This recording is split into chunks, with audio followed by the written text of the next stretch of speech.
Hello दोस्तों, welcome to my YouTube channel. आज class 10th ICSE board chapter 22 height and distance के बारे में अपन डिस्कस करेंगे। इसकी पहली हेडिंग है angle of elevation and depression. ये वैल्यू आपको सब कुछ जानने के लिए ट्रिग्नोमेट्री रेशियो का जो साइड के फॉर्म के अंदर जो रेशियो गिवन था वो आपको पता होना चाहिए। Tan theta, sine theta, cos theta, इन तीनों का। तो अपन डिस्कस करते हैं angle of elevation and angle of depression के बारे में। एंगल ऑफ एलिवेशन की बात करें तो सपोज ये टावर है आपका। इस टावर की शैडो यदि सन यहाँ पे है तो इस टावर की शैडो ये होगी, ग्राउंड पे पड़ेगी। तो ये तो हो गई इसकी लेंथ ऑफ शैडो और ये हो गई आपकी हाइट ऑफ टावर। अब मान लो कि यहाँ पे कोई पर्सन खड़ा है और इस पर्सन की जो आंख है इस टावर की टॉप को देख रही है, तब इस ग्राउंड और इस आंख के साथ में जो एंगल बनेगा थीटा, उस एंगल का नाम ही क्या होगा? Angle of elevation. ये आपका हॉरिजॉन्टल लेवल है। अब बात करें अपन एंगल ऑफ डिप्रेशन की। एंगल ऑफ डिप्रेशन के अंदर ये मैं हॉरिजॉन्टल लेवल बना दिया। मान लो कोई पर्सन यहाँ पे बैठा हुआ है और अभी इस आंखों यानी ये पर्सन अपनी आंख से ग्राउंड पे कोई वस्तु या कोई भी चीज़ पड़ी है, कोई मान लो एक पॉइंट है, इस पॉइंट को देख रहा है। तो इस हॉरिजॉन्टल के साथ में इस आंखों का जो एंगल बनेगा ये वाला, ये क्या कहलाएगा? आपका एंगल ऑफ डिप्रेशन। अब ये भी हॉरिजॉन्टल है और ये भी हॉरिजॉन्टल है, तो आपस में दोनों लाइन क्या हो गई? पैरेलल। तो मैं कह सकता हूँ कि ये जो एंगल है ये वाले, ये आपस में क्या होंगे? इक्वल होंगे। क्यों होंगे? क्योंकि ये दोनों एंगल क्या होते हैं आपके? Interior alternate interior angle. ये आप ध्यान रखना। अब इनकी वैल्यू निकालने के लिए तीन फॉर्मूले आपको पता होने चाहिए: साइन थीटा, कोस थीटा और टेन थीटा। साइन थीटा क्या होता है? परपेंडिकुलर अपॉन में हाइपोटेनियस।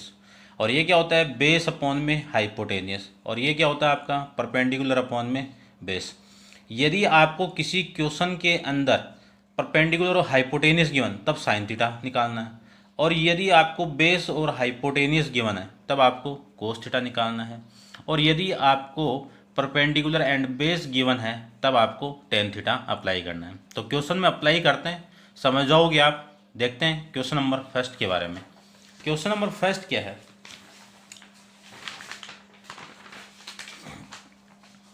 फर्स्ट में दिया हुआ है कि the height of tree is √3 times of length of its shadow. अब अगले ने ये बोल दिया कि जो हाइट ऑफ ट्री है उसकी जो लेंथ है, जो लेंथ ऑफ शेडो है, यानी उसकी जो शेडो की कितनी टाइम है? √3 है। मान लो मैं ये मान लेता हूँ ये आपका ट्री है, ये इसकी हाइट हो गई। तो मान लो यहाँ पे सन है तो इसकी शेडो इधर ही पड़ेगी। तो इस शेडो की जो लेंथ है इसको मैंने x मान लिया, तो ये हाइट कितनी हो जाएगी? इस x की √3/3 इंटू एक्स आ जाएगी, यानी टाइम्स बोला √3 टाइम्स। तो सबसे पहले आपको क्या निकालनी है इसकी? आगे देखते हैं इसमें क्या निकालना है कि find the angle of elevation of the sun. तो इस सन यानी यहाँ पे ये जो एंगल होगा वो होगा, यानी ग्राउंड के साथ में ये बनेगा। तो ये कौन सा एंगल हो गया? Angle of elevation. तो आपको ये वाली वैल्यू निकालनी है। तो सबसे पहले let the length of shadow x मान लिया मैंने। अब इस ट्राइंगल में देखिए, इस ट्राइंगल के अंदर ये मैं टेन थीटा लगा रहा हूँ। ये क्यों लगा रहा हूँ? देखिए, इस थीटा के सामने जो साइड होती है वो परपेंडिकुलर और यहाँ पे बेस। तो आपको इन दोनों का रिलेशन चाहिए और मैंने आपको यहाँ पे बताया हुआ है कि परपेंडिकुलर और बेस दिया हुआ है, तब कौन सा फॉर्मूला लगाना है? Tan theta. तो tan theta equal to perpendicular upon base equal to AB upon में BC। ये साइड AB और बेस कितना है आपका? BC। अब अपन जानते हैं कि tan theta equal to √3x। AB की वैल्यू कितनी है? √3x अपॉन में BC की वैल्यू कितनी है? x। x से x cancel out, tan theta की वैल्यू कितनी होगी? √3। अब आपको टेन की टेबल में जाना है। 10 की टेबल में चेक करना है कि √3 किसकी वैल्यू होती है, tan 60 की वैल्यू होती है। अब tan theta equal to tan 60 आ गया, तो मैं लिख सकता हूँ थीटा इक्वल टू 60 डिग्री। ये आपका आंसर। नेक्स्ट क्वेश्चन की बात करें अपन। नेक्स्ट क्वेश्चन में आपको गिवन है कि the angle of elevation of the top of tower from a point on the ground, यानी एक टावर से कुछ डिस्टेंस पे एक पॉइंट है ग्राउंड पे, तो उस टावर के टॉप से उस पॉइंट का जो angle of elevation and the distance is 160 metre from the foot, यानी उस टावर से 160 मीटर पे एक पॉइंट है और उस टावर का जो एंगल है वो कितना है, इज फाउंड टू बी 60। देखो तो यहाँ पे दिया हुआ है कि angle of elevation of the top of tower is found to be 60 degree, तो ये कितना हो गया 60। Find the height of tower, जिसको निकालना उसी को मान लो। Let the height of tower equal to h metre. In triangle वही ले रहा हूँ मैं पूरा सेम ही, ABC, फिर tan थीटा। अब tan थीटा यहाँ पे क्यों लगा रहे हैं, क्योंकि आपको इस थीटा के सामने परपेंडिकुलर और ये क्या आपका बेस, इन दोनों का रिलेशन चाहिए, क्योंकि ये गिवन है आपको ये निकालना है, तो रिलेशन दोनों का। तो कौन सा फॉर्मूला, tan थीटा। अब अपन फॉर्मूला जानते हैं सारा, और थीटा परपेंडिकुलर कितना AB, बेस कितना आपका BC, तो tan 60 degree equal to h/60। 60 की वैल्यू होती है √3 equal to h/60। Cross multiply करोगे तो h इक्वल टू 160 √3। अब अपन जानते हैं कि √3 की वैल्यू कितनी होती है, 1.732 होती है। यदि अपन 723 अप्लाई करेंगे तो आंसर ये आएगा, और h equal to 160 equal into 1.732 apply करोगे तो आंसर ये आएगा। आपके बुक में ये आंसर दिया हुआ है, तो चेक करना। फिर क्वेश्चन नंबर 3 की बात करें। क्वेश्चन नंबर 3 में क्या लिखा हुआ है, the angle is place along, question number 3 है, a ladder is placed along a wall such that it upper end is resting against a vertical wall, यानी इसका जो अपर है वो एक वॉल के अपर को टच कर रहा है। The foot of ladder is 2.4 metre from the wall, यानी उस वॉल से 2.4 मीटर की डिस्टेंस पर लेडर है। एंड तो आपको ये जो वॉल है और ये आपकी लेडर है, तो इस फुट यानी इस वॉल का जो फुट है ये पॉइंट हो गया है, इस पॉइंट से कितना दूर है ये पॉइंट, यानी आपका लेडर 2.4 मीटर। अब अपन बात करें, अगले ने ये बोल दिया कि the ladder is making and the angle 68 degree, angle कितना बना रहे हैं 60 विद द ग्राउंड, ग्राउंड के साथ में। Find the height up to which the ladder is, यानी आपको वो हाइट निकालनी है जहाँ पे ये रिच जो लेडर आपकी पहुँच जाए, रिच कर जाए। तो सबसे पहले let the height up to which the ladder reach be h metre, यानी जो लेडर है वो टच कर रहा है तो उस आपको मैंने ये हाइट निकाली h, यानी इसकी हाइट निकालनी वाल को, क्योंकि ये लेडर तो टच करेगी, कितनी हाइट पे टच करेगी, तो ये आपको हाइट निकालनी है। तो इन ट्राइंगल ABC में tan थीटा, क्योंकि वही रिलेशन है परपेंडिकुलर अपॉन बेस वाला। अब tan theta equal to perpendicular base, perpendicular कितना है AB, बेस कितना आपका BC, tan थीटा की वैल्यू कितनी 68 इक्वल टू h/24। अब टेबल में नहीं जानते हैं, आपकी बुक में जो पीछे टेबल दी हुई है उस टेबल में चेक करते हैं इसको। ये आपकी टेंजेंट की टेबल है और यहाँ पे 44 है, फिर आपको वैल्यू निकालनी है 68 डिग्री की। तो देखिए 68 कहाँ पे है, ये रहा आपका 68। इस 68 की वैल्यू कितनी है 2.4751, कितनी वैल्यू है 2.4751 h/2.5। तो क्रॉस मल्टीप्लाई करोगे तो h की वैल्यू कितनी आ जाएगी 2.475 इंटू 2.4, इन दोनों का मल्टीप्लाई करोगे तो h की वैल्यू आ जाएगी 5.94024 मीटर। तो आप इसको इतना लिख सकते हो कि h की वैल्यू 5.94 मीटर आ जाएगी। नेक्स्ट क्वेश्चन की बात करते हैं, क्वेश्चन नंबर 4। क्वेश्चन नंबर 4 के अंदर आपको दिया हुआ है कि 2 person are standing on the opposite side, यानी 2 पर्सन है वो अपोजिट साइड, किसके अपोजिट है ऑफ द टावर, टावर के opposite of the tower, a tower they observe the angle of elevation of the top of tower to 30 degree. यानी दो point है, ये दो पॉइंट है सी और डी, ये टावर आपका ए बी। तो इन दोनों पॉइंट से एंगल ऑफ एलिवेशन है वो कितने कितने दिए हुए हैं, 30 और 80। मान लो ये 30 है और ये 38 है, तो इनके इसका एंगल ऑफ एलिवेशन कितना 38, इसका एंगल ऑफ एलिवेशन कितना 30। फिर आगे इसमें बोला हुआ है कि find the distance between the them, आपको डिस्टेंस निकालनी है इन दोनों की, कि इन दोनों के बीच में डिस्टेंस कितनी है। If the height of tower is 50, यदि हाइट कितनी हो 50 है, तो सबसे पहले मैं इसको लिख सकते हैं अपन, let the distance between 1% C and 2% D, second person D equal to C D. यानी इन दोनों पर्सन की जो डिस्टेंस है वो कितनी है सी डी, सी डी की जो लेंथ है वो कितनी है एक्स प्लस वाई। तो मैंने इसको ऐसे लिख सकता हूँ। अब मैं इस ट्राइंगल और इस ट्राइंगल की बात करूँ, तो पहले इस ट्राइंगल की बात करूँ तो इन ट्राइंगल ए बी सी में टेन थीटा लगाएं, क्यों लगा रहे हैं, ये परपेंडिकुलर और ये बेस दोनों का रिलेशन है, तो परपेंडिकुलर अपॉन बेस। तो परपेंडिकुलर कितना ए बी, बेस कितना आपका बी सी। अब 1038 की वैल्यू निकालनी, तो 1038 की वैल्यू देखिए, ये टेंजेंट की टेबल है आपकी और यहाँ पे 38 की वैल्यू ये रही, तो कितनी है 0.7813, ये आपकी 0.7813 इक्वल टू 50 अपॉन एक्स। तो एक्स की वैल्यू निकालेंगे तो एक्स तो इधर और ये वाली वैल्यू इधर, तो 50 अपॉन 0.7813, 50 को इससे डिवाइड करेंगे तो x की वैल्यू आएगी 63.99, तो इसको लिख सकता हूँ x इक्वल टू 64 मीटर।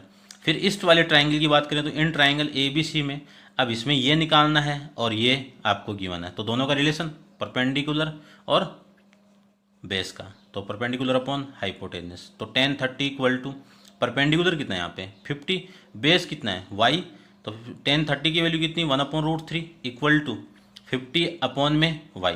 तो यहाँ से अपन क्रॉस मल्टीप्लाई करेंगे तो y equal to 50 into √3, y equal to 50 into √3 की वैल्यू कितनी 1.732, ये आपको ध्यान में रखनी है। √3 इक्वल टू 1.732, √2 की वैल्यू 1.414, ये आपको ध्यान है। तो इन दोनों का मल्टीप्लाई करोगे तो y इक्वल टू 86.6 मीटर आ जाएगा।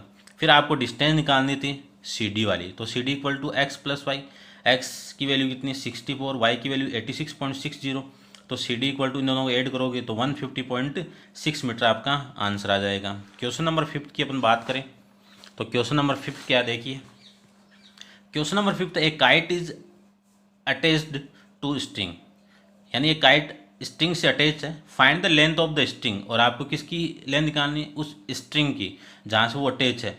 When the height of kite is the 60 metre, अब मान लो कि मैं ये बोलूँ कि ये आपके काइट की हाइट है वो कितनी है 60 मीटर है, और ये क्या आपकी यहाँ से मान लो कोई बंदा कोई भी लड़का यहाँ से पतंग उड़ा रहा है, तो यही तो स्ट्रिंग होगी, इसको मैंने एक्स मान लिया और इसकी हाइट कितनी दे दी 60 मीटर। फिर आगे आपको गिवन है the string make an angle 30 degree with the ground, और जो स्ट्रिंग है वो ग्राउंड के साथ में कितना एंगल बना रहा है 30 डिग्री, तो आपको इस एक्स की वैल्यू निकालना। अब इस 30 के सामने परपेंडिकुलर और ये 90 के सामने हाइपोटेनियस, कौन सा रिलेशन है परपेंडिकुलर और हाइपोटेनियस, कौन सा फॉर्मूला लगेगा साइन थीटा का। तो देखिए ये मैंने सारा मान लिया कि जो निकालना है उसको मैंने एक्स मान लिया। इन ट्राइंगल ए बी सी में साइन थीटा लगाऊँ तो परपेंडिकुलर अपॉन हाइपोटेनियस, परपेंडिकुलर कितना ए बी, हाइपोटेनियस कितना एस सी, तो A B upon A C.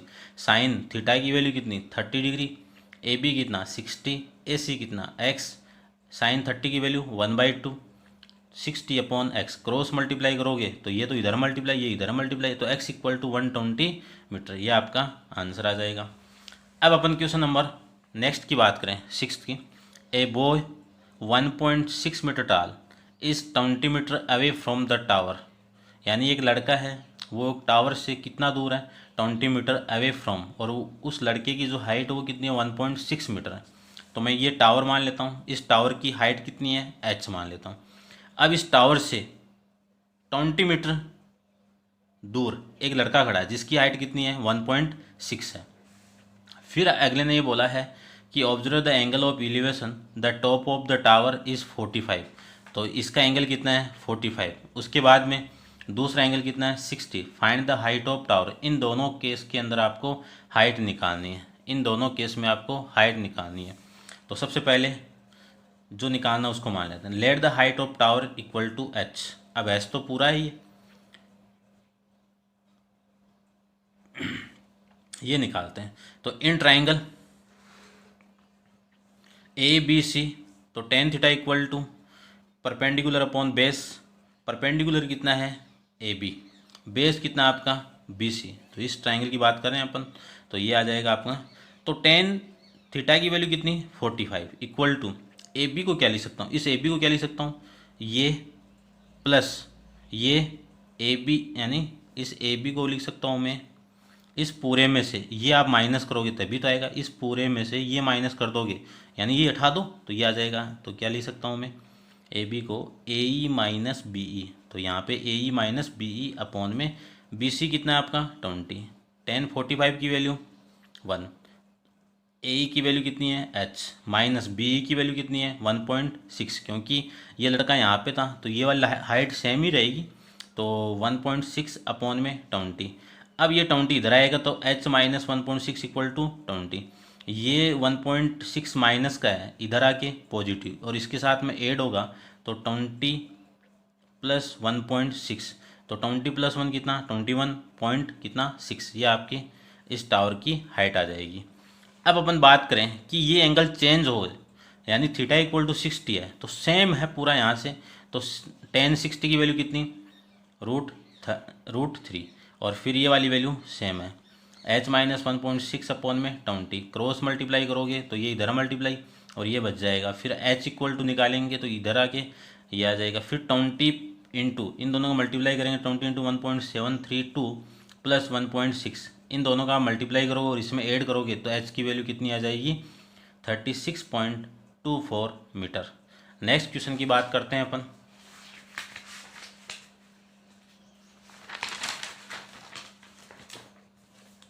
Next question है क्वेश्चन नंबर 7। क्वेश्चन नंबर 7 क्या है, ये क्वेश्चन आपका जो 7th है ये आरबीसी सीबीसी और आईसीएसई तीनों बोर्ड में है। The upper part of the tree broken our by the wind, यानी एक ट्री का जो अपर पार्ट है हवा के कारण टूट जाता है। Make and the angle 45 with the ground, और वो टूट के ग्राउंड के साथ में कितना एंगल बना रहा है 55। मान लो कि मैं इस ट्री की हाइट ये मान लूँ और ये यहाँ से टूट के इस ग्राउंड का टच होगा तो ये जो लेंथ है ये इक्वल होगी, क्योंकि इतना टूट के तो टच हुआ और टच होते ही इस ग्राउंड के साथ में कितना एंगल बना रहा है 45 डिग्री। अब अपन नेक्स्ट बात करते हैं इसकी। And the distance from the root to point where the top of tree touch as the ground is 15 metre. और ये जो टच हो रहा है वो कितना दूर जाके टच हो रहा है फुट से, रूट से, फुट बोल दो या रूट बोल दो, जड़ से 15 मीटर दूर पे ये टच हो रहा है। What is the height of tree before the broken, यानी टूटने से पहले इसकी हाइट क्या थी। तो इसकी हाइट ये भी थी और बची वो ये थी, तो इस टोटल को मैंने क्या मान लिया h। अब h की वैल्यू कितनी आएगी ए बी प्लस में बी सी, और इस ए बी को मैंने क्या मान लिया x मान लिया, इसको मैंने y मान लिया। अब ये वाली हाइट टूट के इधर आई तो ये भी तो x है, तो ये निकाल लो और ये निकाल लो। अब इन दोनों का रिलेशन करूँ मैं तब कौन सा फॉर्मूला लगेगा टेन थीटा। इन दोनों का रिलेशन निकालूं तब कौन सा फॉर्मूला निकलेगा कोस थीटा। ये परपेंडिकुलर, ये हाइपोटेनियस और ये आपका बेस। तो देखो सबसे पहले ट्री की मैंने हाइट मान ली h, और h की वैल्यू कैसे आएगी x प्लस वाई से। फिर बी सी डी की बात करूँ इस वाले ट्राइंगल की, तो theta equal to tan theta equal to perpendicular upon base. अब ये क्यों लगा रहे हैं अपन परपेंडिकुलर और बेस का रिलेशन, तो परपेंडिकुलर कितना बी सी और ये कितना है C D. Tan theta equal to y upon में 15, 1045 degree equal to y. Y कैसे बी सी की वैल्यू वाई है, फिर सी डी की वैल्यू कितनी है 15, 1045 की value 1, y upon 15 cross multiply करोगे तो वाई की वैल्यू ये आ जाएगी। अब इन दोनों का रिलेशन देखिए, इन दोनों बेस और हाइपोटेनियस का रिलेशन कोस थीटा को रिप्रेजेंट करता है। तो cos theta equal to base upon hypotenuse equal to base की वैल्यू कितनी है सी डी और इसकी वैल्यू कितनी है B D. Cos 45 equal to 15 upon में एक्स, कोस 45 की वैल्यू कितनी होती है 1/√2 इक्वल टू 15 अपॉन में एक्स। क्रॉस मल्टीप्लाई करेंगे तो x इक्वल टू, ये तो इधर मल्टीप्लाई x और ये इधर मल्टीप्लाई, तो 15√2। अब √2 की वैल्यू जानते हैं 1.414, इसको आपस में मल्टीप्लाई करोगे तो x की वैल्यू आ जाएगी 21.21। तो height x plus y, height x plus y, तो x की वैल्यू कितनी 21.21 प्लस 15, इन दोनों को ऐड करोगे तो h की वैल्यू आ जाएगी 36.21 मीटर। तो ये आपका उस ट्री की टूटने से पहले हाइट आ गई। अब क्वेश्चन नंबर 8 की अपन बात करें तो क्वेश्चन नंबर 8 में क्या है, the angle of elevation of the top and the unfinished tower from a point at the distance of the 80 metre from its the base. यानी एक टावर से कुछ डिस्टेंस पे, एक पॉइंट कितनी डिस्टेंस पे है 80 मीटर फ्रॉम द बेस, यानी इस बेस से ये पॉइंट कितना दूर है 80 मीटर है। फिर अगले ने ये बोला हुआ है कि हाउ मच हाइयर मस्ट, ये बेस से कितना एंगल बना रहा है 30 डिग्री, यानी ये टावर है और ये टावर के साथ में कितना एंगल बना रहा है 30। फिर अगले ने ये बोला हुआ है इसके अंदर कि how much higher must to tower be raise to so that its angle of elevation at same point में बी 60। यानी ये कितनी डिस्टेंस पे, कितनी टावर की डिस्टेंस को अपन इंक्रीज करें कि उस सेम पॉइंट से एंगल कितना इंक्रीज हो जाए 60। तो सीधा सा मतलब है इस पॉइंट से हाइट को इंक्रीज करना पड़ेगा यहाँ तक, तभी एंगल इंक्रीज होगा। तो आपको ये हाइट निकालनी है। तो सबसे पहले आपको ये गिवन है, ये आपको गिवन है, तो ये गिवन है तो ये निकाल सकता हूँ इस छोटे वाले ट्रायंगल से, फिर बड़े वाले ट्रायंगल से ये पूरी निकाल सकता हूँ। इस पूरे में से इसको माइनस करते ये वाली लेंथ आ जाएगी। तो देखिए let be tower must be raise equal to x metre, यानी टावर कितना राइज हो रहा है x मीटर हो रहा है। तो in triangle A C D में, बड़े वाले ट्रायंगल में ये 90 है और 90, और ये आपका थीटा है, थीटा के सामने ये पूरा परपेंडिकुलर, ये बेस, तो tan theta equal to perpendicular upon base. Perpendicular कितना है ए सी अपॉन में सी डी, ए सी अपॉन में सी डी। ए सी की वैल्यू सेम है और सी डी की वैल्यू 80 है, थीटा की वैल्यू 60 है और 60 की वैल्यू कितनी होती है tan 60 equal to √3 equal to A C upon में 80। A C equal to 80 into √3, क्योंकि क्रॉस मल्टीप्लाई करोगे तो ये आ जाएगा। अब √3 की वैल्यू ये आती है, इन दोनों का आप मल्टीप्लाई करोगे तो आंसर आ जाएगा ए सी इक्वल टू 138.56। ये ए सी की वैल्यू है, ठीक है। उसके बाद अपन बात करें इस छोटे वाले, क्योंकि ये निकालना है, क्योंकि मैंने आपको क्या बताया इस पूरे में से इसको आप माइनस करोगे तो पूरा तो निकाल लिया, ये और ले आते हैं अपन। तो ये लाने के लिए आपको छोटा वाला ट्रायंगल लेना पड़ेगा। छोटे वाला ट्रायंगल क्या है, इन ट्रायंगल बी सी डी में tan थीटा, क्यों, ये परपेंडिकुलर ये बेस, तो परपेंडिकुलर अपॉन बेस। परपेंडिकुलर क्या है यहाँ पे बी सी, बेस कितना आपका सी डी, तो tan theta tan 30 degree equal to B C upon C D कितना 80, और tan 30 की value 1/√3 equal to B C upon में 80। अब अपन बात करें बी सी इक्वल टू 80/√3, क्योंकि इस बी सी को, इसको इधर मल्टीप्लाई करूँ मैं तो 80/√3, तो B C equal to 80 upon इसकी वैल्यू कितनी 1.732, तो बी सी की वैल्यू आ जाएगी 46.89। इसको आप लिख सकते हो कि 46.19, ये आपका बी सी की वैल्यू आ जाएगी। अब इस पूरे में से इसको मैं माइनस कर दूंगा तो अपना आंसर आ जाएगा। तो इस पूरा क्या आपका ए सी, और आपको चाहिए क्या ए बी, तो इस पूरे में से ए सी माइनस बी सी करना है, तो ए सी माइनस बी सी, तो ए बी क्या आपका एक्स, ए सी कितना 138.56 ये था, माइनस करेंगे 46.19 को, तो आपका आंसर आ जाएगा x इक्वल टू 92.37 मीटर। यानी उस टावर को 92.37 राइज करोगे तब इसका एंगल इंक्रीज कितना होगा 6 डिग्री होगा। Thank you so much.